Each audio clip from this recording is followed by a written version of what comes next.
Hi,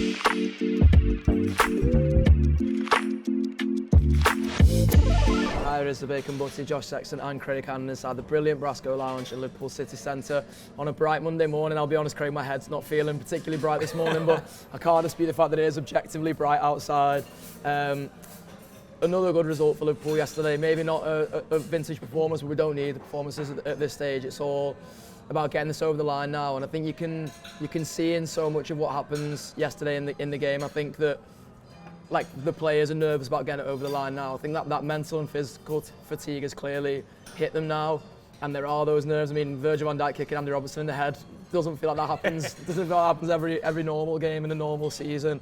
But it's not a normal season. It's one in which Liverpool are going to win the league.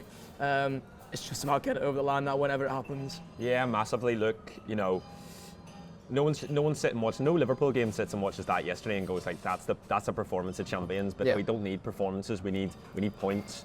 And at this stage, we almost don't need that many points because it's so within our grasp now. You know, the next time that we're in Anfield could possibly be either Liverpool already haven't been made champions, given all our results, or be the game that we've waited like forever, you know, to have and to happen. So it just feels so close, and so that we had to suffer, and the team had to suffer, and I don't think they suffered very well. You know, I don't think at 1-0 we were great. I think it's that, and this has been a theme for Arne Slot's teams at different times of season. At 1-0, they don't seem to be able to push on. It's almost like pragmatism, where they go, right, we have what we hold, but it's only 1-0, and what that does is offer the opposition, you know, opportunities to get back into the game. And you know, I lost count of how many times both teams actually hit the crossbar yesterday, but West Ham had opportunities to, you know, to equalise, and then they do, and you're like, for fuck's sake. But then something just happens where everyone goes, no.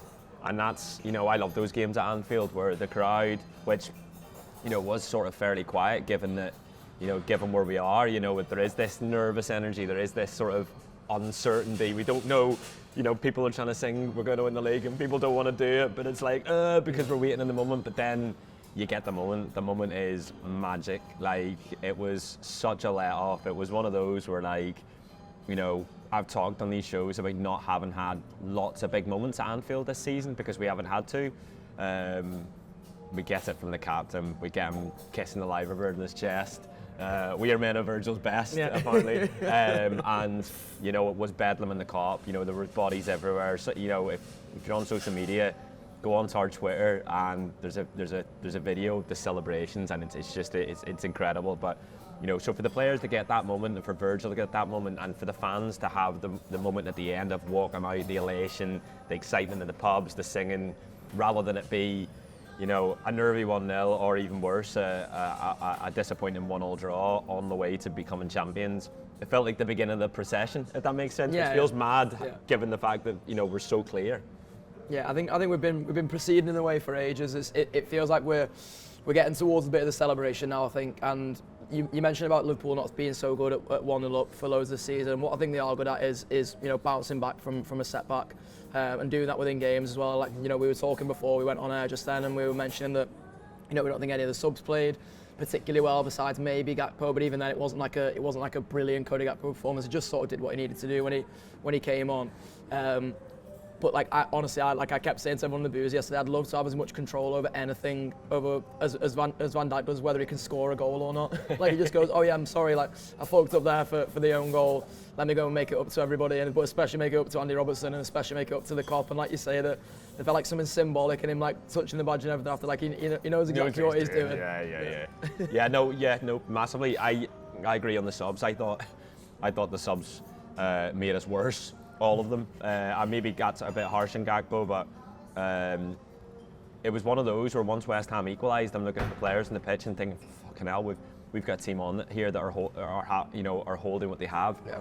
And, you know, we're taking Salah off. You know, Quansah right back. You see the difference immediately when you've got a sort of makeshift right back, whether it's Curtis Jones, Quansah, whoever it is, and a proper right back. 100%. You know, I thought Bradley was brilliant yesterday. Really, really good. And he didn't even look fully fit either. Like, it shows when he comes off, but I think he's still brilliant in that time he has. Yeah, no, I thought he was excellent. I thought sort of, you know, if Ali aside, you know, I thought he was maybe our best player for that 60 minutes that he was on the pitch, for a number of reasons. Like, I love the underlapping runs that he's continually doing.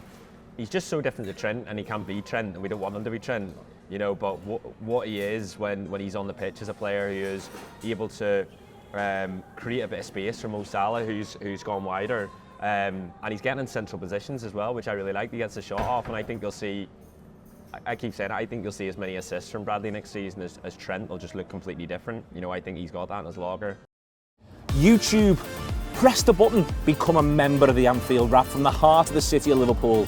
The best way to enjoy all your Liverpool-based videos, everything you need, every single day. It is the Anfield Wrap.